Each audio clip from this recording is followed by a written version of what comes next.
Hello, everyone, and welcome to today's webinar, Growing Your Business Organically Through Facebook with MAPS Coach Dina Watson. Please note this webinar is being recorded and you will automatically receive the webinar recording. If you have questions for your coach, please type them into the questions box located in your webinar taskbar. Following the webinar, if you have any questions about today's call or coaching programs, please email us at fasttrack@kw.com. That's all for me. Dina, take it away. Thank you so much. Hey, you guys, happy Friday. I know that Friday afternoon is kind of like you're waiting for the weekend, so I'm super excited that you guys are here with me. First, wanted to start off by introducing myself a little bit. As she said, my name is Dina Watson. I have a real estate team out here in North Carolina, also a MAPS one-on-one coach. And the reason I'm here with you today is because the ability to build a business and a brand through social media has allowed me multiple times as an Army spouse who moves quite frequently to start over and not have the uphill battle of a financial burden of buying leads and things like that. So we have a real estate team out here in North Carolina that was built and started, obviously, all off of the back of organic social media growth, building relationships, and making sure that we're doing the right things in order to attract people to us so that we were not having to pay for leads. So started from new, no one knew me, I knew no one, and now our team, with the help of social media, we sell over 125 homes every year and have been able to have at least 25% growth every year for the last 3 years, and Facebook is one of the ways that we are doing that. So I'm here with you in the trenches with you, using these things with you. So if you have any questions, pop them in the chat box, or if you have additional questions, you can find me, of course, on Facebook by my name, Dina Watson, which is D-E-A-N-A. So let's kick this off. Once you go on social media, the picture looks a little different now, but you get the gist. This is what my personal profile looks like. I do want to start this off by saying there is a secondary one that my team uses that will be pretty obvious that it's not me because it says that it's not me. But when you go looking for me on social media to ask me a question, I want to make sure that you're sending it to the right place. So this is what it will look like. It will say that I'm a MAPS coach and also have a picture of my kid and some of our core values for our team. So make sure that you head to the right place so that your question doesn't go unanswered. So the way I see it, there are a few major steps to be able to pull business off of Facebook, social media, Instagram, whatever, organically, where you're not having to pay for leads or place ads through command or what have you. And number one for me has always been branding. Now, I know that's a kind of a sexy thing with a whole lot of conversation going on around it right now, but it's important that you understand the components of a brand and what it actually means to brand yourself. So simply put, if I strip away all of the flashy stuff, branding is just the promotion of a particular product or company by means of advertising it.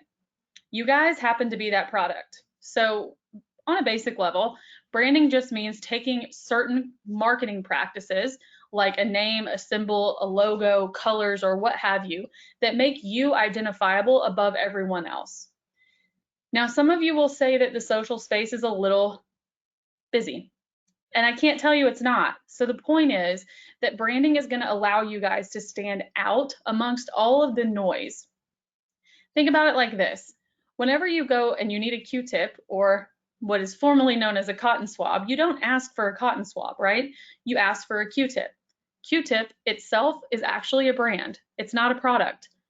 Q-tip has done, that Johnson & Johnson has done an amazing job with getting everyone in this country to feel like Q-tip is synonymous for cotton swab, and it's not. It's just a brand. Same thing with Kleenex. Do you ask for a facial tissue or do you ask for a Kleenex? And I would almost guarantee that no one asks for a Puffs. Puffs is a brand of Kleenex, or a brand of facial tissue, and so is Kleenex. But we don't ask for a Puffs. We ask for a Kleenex. They've done a great job. Same thing. Are you a Coke person, a Pepsi person, or do you just say soda? I know in certain parts of the country, people say Coke, but they don't actually mean Coca-Cola. Coca-Cola has done a great job with this. Pepsi, not so much. Although it does taste different and people have a preference, Pepsi is not synonymous for the soda that we're asking for when we ask for a Coke. Same thing with Google. Google is probably the most amazing example of this because now we have people that say, just go Google it. They're not telling you to go search for something, they're telling you to Google it. And Google, just like all these others, is a brand. So I want you to think real quick about the brand components that you currently do. If you have a formal brand, this is awesome. And if not, this could just be a reminder of the things that are ahead of you. The components of a great brand, there are 6 very strong ones that no matter if it's real estate or Kleenexes or Coca-Cola, 6 strong components that every brand that's recognizable above all their competition has. Number 1, of course, is an identifiable logo. It's really important that you guys understand that your logo, although it can be fun and wonderful, is what's going to allow people to find you. So I say all this to say, and hope no one takes offense to this, the age-old key with a house is not identifiable to anyone because we all use it. Get away from the generic things. If you have that right now, great, you have started somewhere. My question for you is what would become identifiable to your clientele? And it would be unquestionable that that is you. The key with the house is not it, you guys, because so many people have that. So think outside of the box here. The next one is identifiable colors, and we'll go into some color stuff here in a minute that I think is interesting, but identifiable colors and a logo is where everything starts. Next, every brand has a clear brand promise. Now I'm going to ask you to take some internal inventory real quick. If we're imagining that you are the product that is being branded or sold, what is the promise that your product has or you have for the public? When they work with you, what is it that you are promising them? It's important that you can articulate those values and those points of differential between you and everyone else. If you can't articulate why somebody should use you, they aren't going to know. So what I'm going to ask all of you to do, either right now or as soon as we hang up, because we all know that if you do something with the information within 24 hours, you're much more likely to continue forward with that path than if you put it on the shelf and you just have the smartest bookshelf in the room. I want you to think real quick, what are your values in business? Write them down if you're near a pen or your phone or whatever. What are the things that people can expect when they work with you? What's your standard of service? Those are all really important things to know because if you don't know them, you can't articulate them. And the reason this matters, you guys, is because if you can articulate who you are and what you believe in, you can get people to come to you instead of you having to continually door knock or cold call or whatever. Next, every brand has an identifiable and defined target market. Now for me, my marketplace is a military market. And so some people would say, oh, well, I service the military. And that's great. Maybe you do.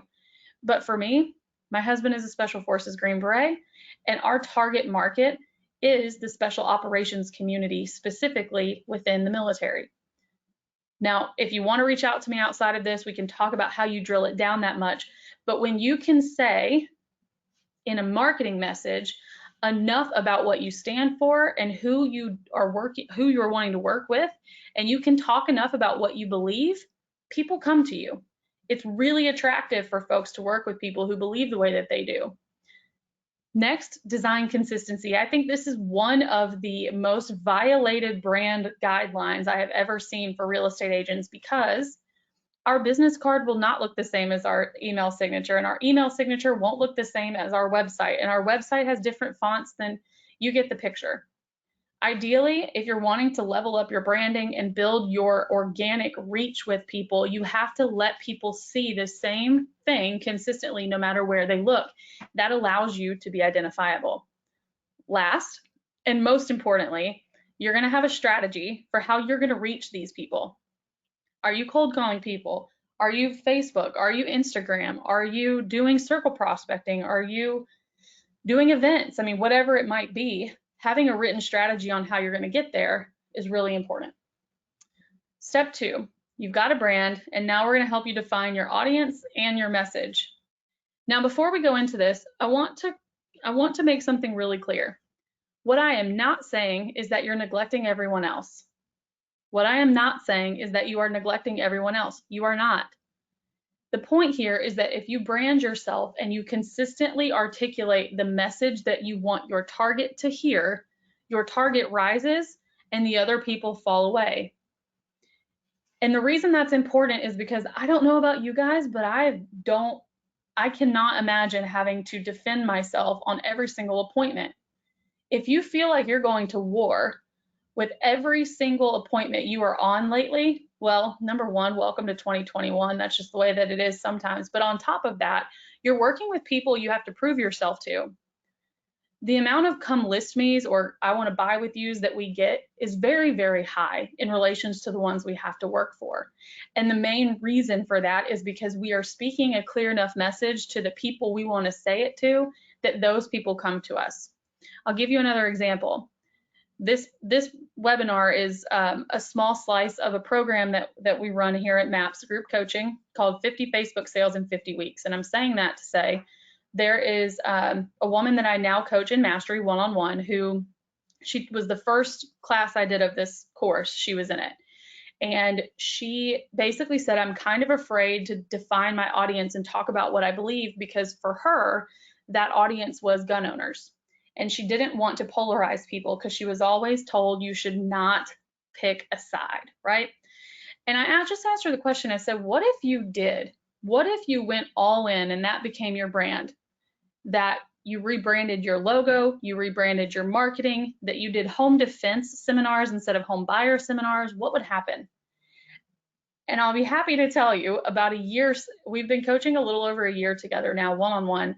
And a year removed from that conversation, she has more business than she can handle. She now has a buyer's agent working on a second one and an assistant because she did rebrand herself. She became On Target Realty. And it's really interesting. And I tell this story because we're so afraid to define it because we're afraid of leaving people out. But what if more of those people that you want to work with came to you as a result?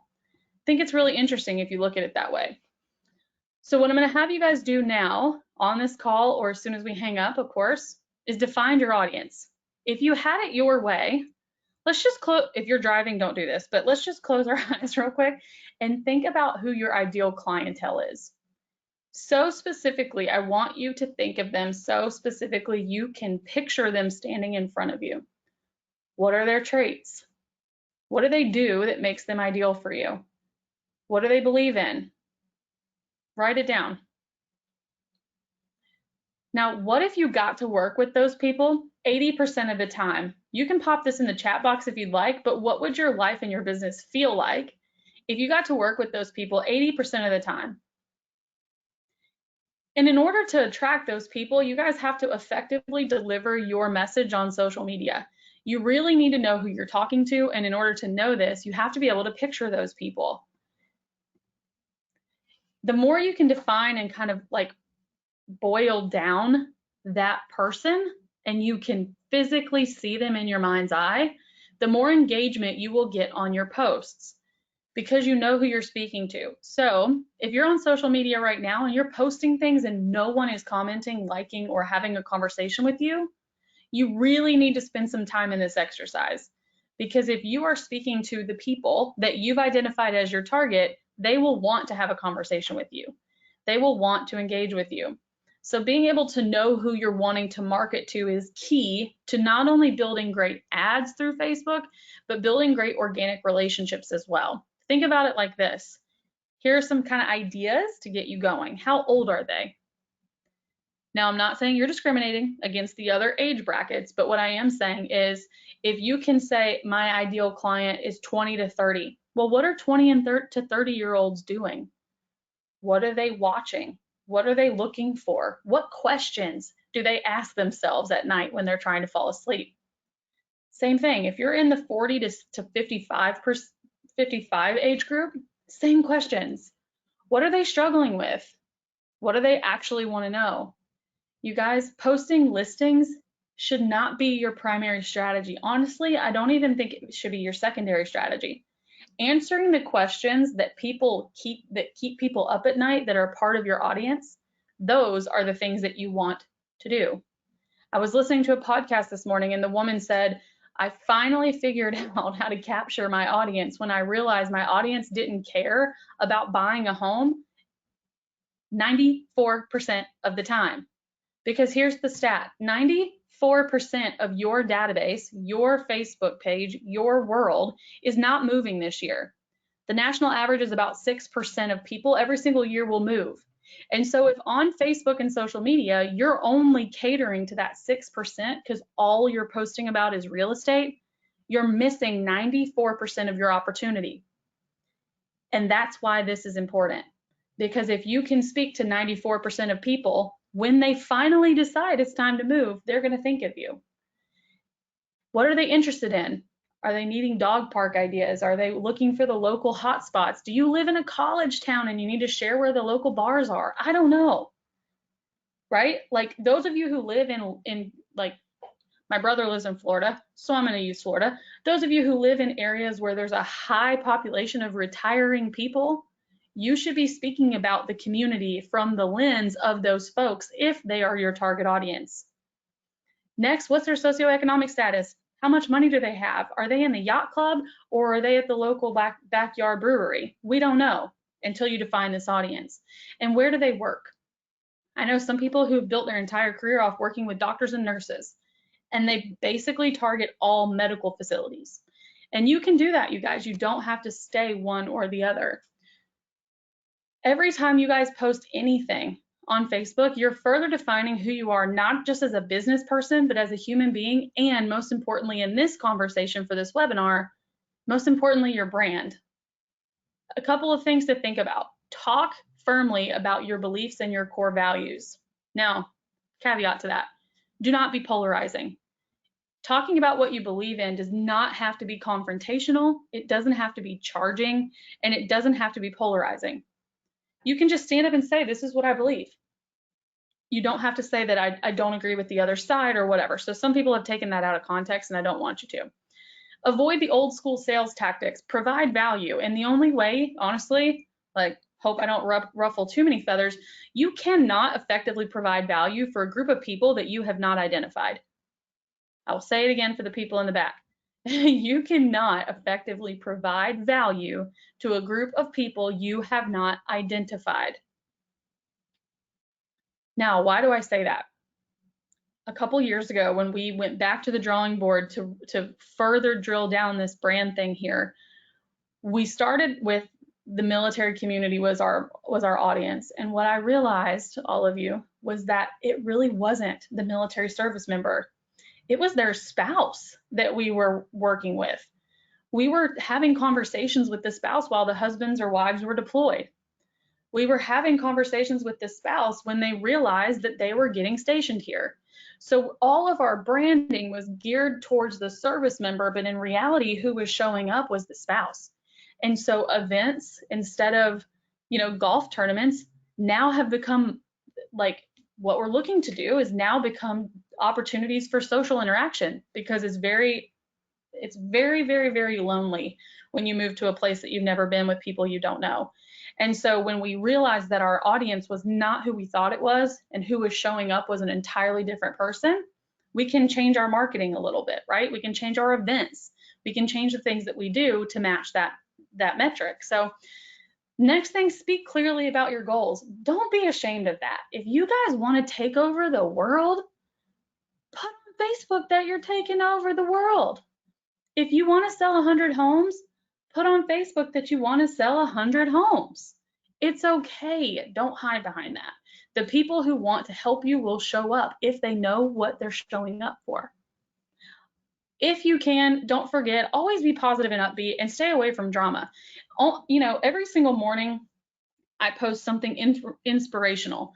And I've actually had people who come to me who I've never met here in our local community that tell me that they log into my page every single morning because they know me as someone who's going to give them inspiration.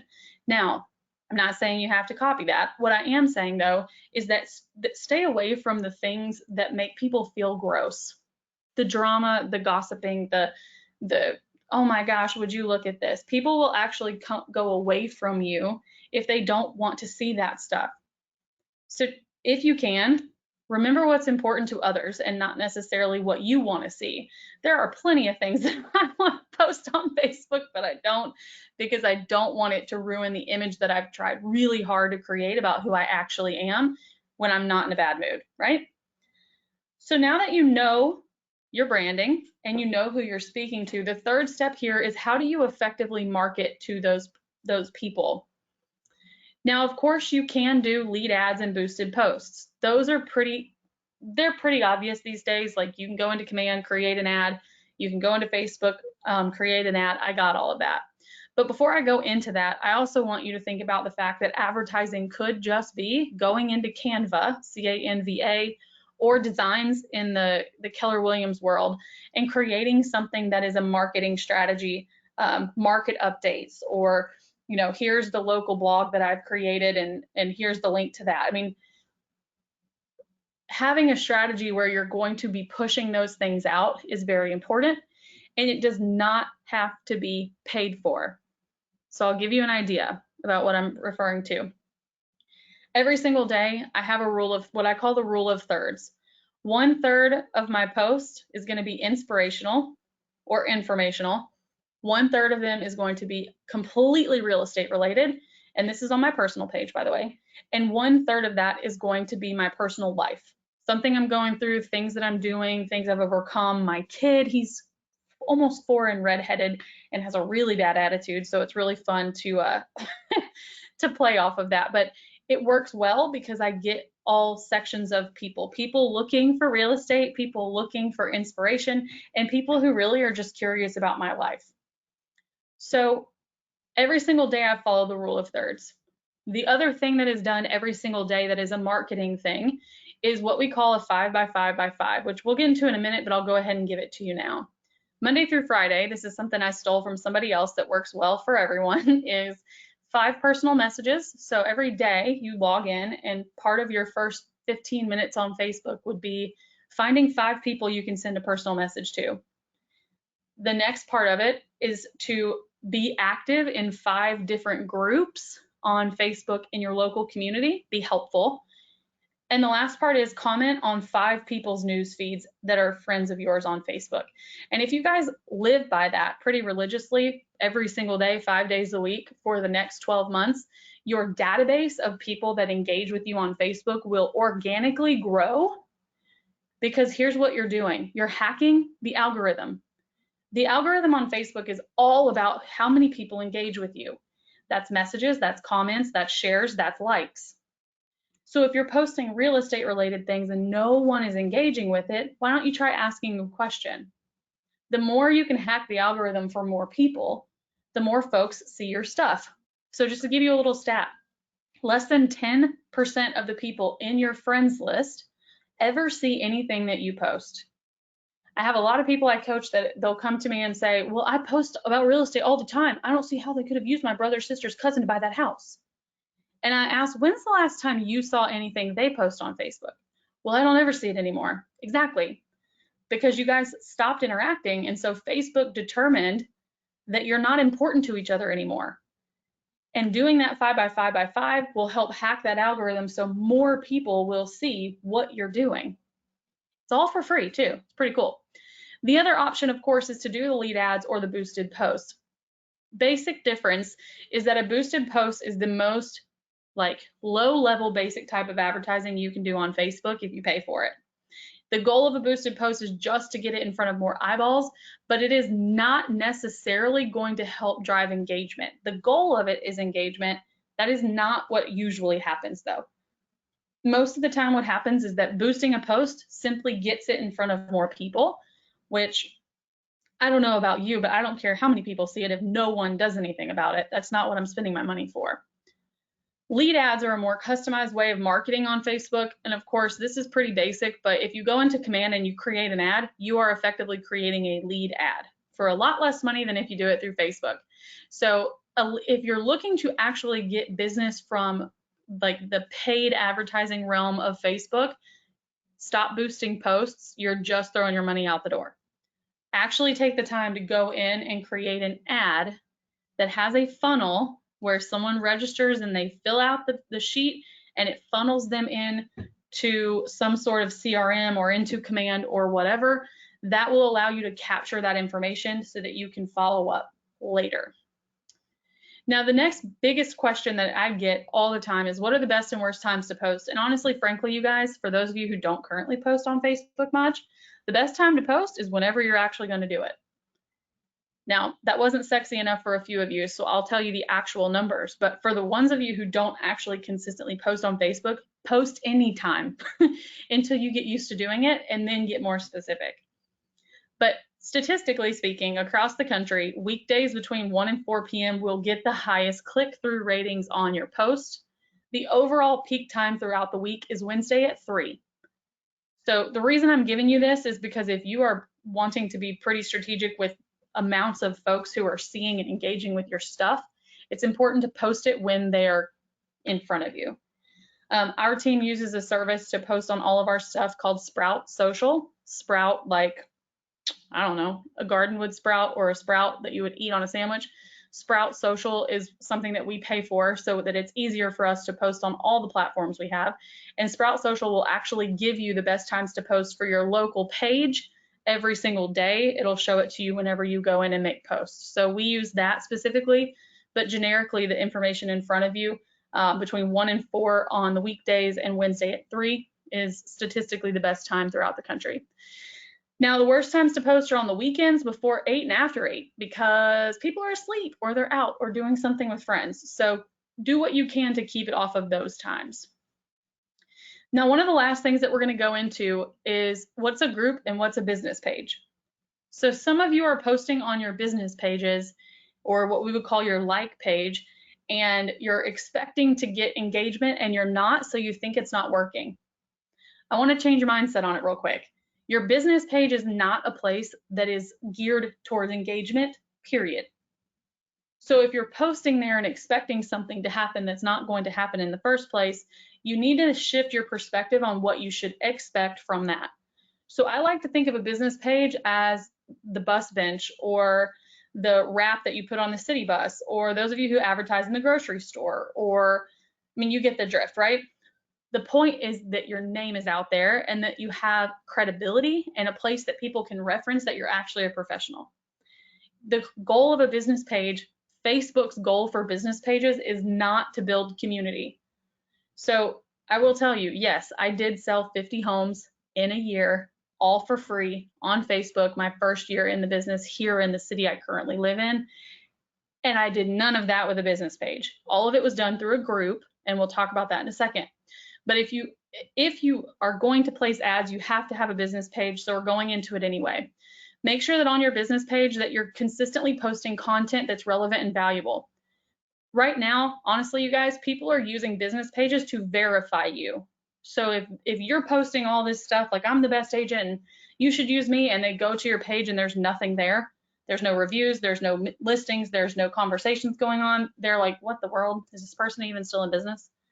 So you still have to use it and continue to post on it. Engage with everybody who comments and private message people if they do or don't comment and they like it. Have consistent calendars for posting. You can use some of the tools on the business page, you can use some of the tools on Command, or you can pay for a third-party service if you are really wanting to get intentional with this, if you choose to.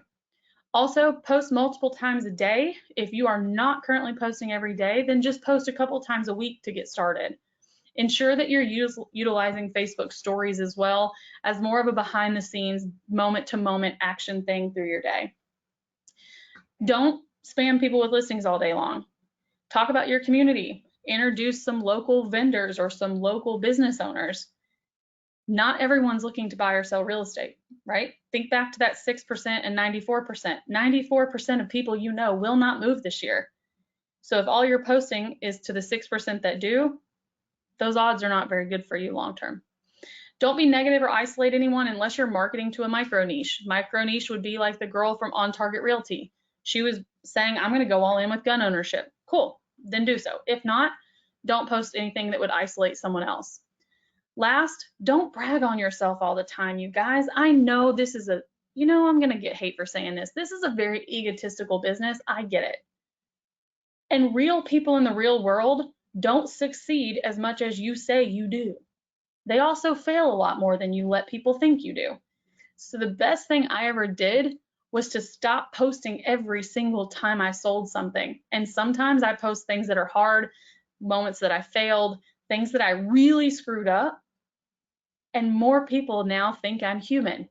I now have more interactions with people, and more people are drawn to me, i.e., meaning I sell more homes because people know I'm a human being. Now we're going to shift gears real quick and talk about groups. Some people think groups are a foreign concept, and other people really think that they are only used for yard sales and hen houses for moms groups or wives groups. I get it. That is not necessarily the case. In 2014, when I realized we were moving here, I decided to start a group for the community that was all about housing. I do not let in agents. I do not let in title reps, lenders, attorneys. It is strictly for the community. And today, right now, there are over 6,700 people in that group who still actively use it all the time. And that's where we are getting 99% of the sales that we get from Facebook. Yes, we still place ads, and I know how to do that, but majority of it has come from years of, and it happened pretty immediately. Like I said, 50 sales in the first 12 months of doing this strategy, where I was posting in the group. And if you want to know what was posted, just send me a message on Facebook and I'll help you out with that. We don't have time here for the webinar, but the concept of a group, if you're not familiar with how people are using it to provide business for themselves, I would tell you to either message me and ask and we'll talk about it, or to go out and do some research on your own. People are using this for local housing groups, neighborhood groups, lifestyle groups, hobby groups, alumni associations, and the point here is that you are using this group to get to the 96% of people, or the 94% of people, sorry, that are not buying this year or moving. Because the whole point here is relationship creation. So people know, like, and trust you. They'll ask you for advice. I had somebody from the group yesterday ask me who is the pressure washer I would use in my area, right? Like, they come to you when they have anything needed for their home. And then when they happen to want to sell it or happen to want to buy, you're the obvious choice. So the point here in creating the group is that you're creating community with people. So I do want to respect your time. I know we're a couple minutes over, so I'll get you off of here. If you have questions, please feel free to send me a message on Facebook. I will be driving for about 4 hours here in about 2 hours from now, so I'll have plenty of time to answer you. If you want to further your knowledge and education around this, and you want to take the course we have coming up, go to mapscoaching.com/group and look for 50 Facebook sales in 50 weeks, and you will see it. The program is 8 weeks long. It is a step-by-step guide for creating a really large business on social media. It is all things that I've done myself, so I'm not coming up here and telling you things that should work. I'm telling you what actually has worked for me and continues to work. They are 1-hour webinars, and they are all recorded. So if you cannot make it at the time of the class, you can always watch it. The recordings are available 24 hours later, and stay in the platform for 2 months after the class is over. So if you have things that you are needing to do or appointments that are already set, not a big deal. You can watch them later if you want to. The course starts on May 4th, and it is at 1:30 Eastern time every single Tuesday until the course is over. 8 weeks long. The investment is $198 for all 8 weeks. And of course, you do stay. We have a closed Facebook group for the community who has taken this class, and you do stay in that forever. So there are people who took it the first go around who are interacting with people who took it 2 years later, the last one that we did, and always sharing ideas and things like that in there. So I don't see any questions in the chat box, but like I said, if you need to get in touch with me, Facebook is the easiest way and the fastest way I will respond. I appreciate all of you guys so much for hanging here with me on a Friday afternoon. And if you have any questions, like I said, please feel free to ask. I would love to help you. And I will see you hopefully in person at an event soon. And if not, I will see you online. Bye-bye, everyone.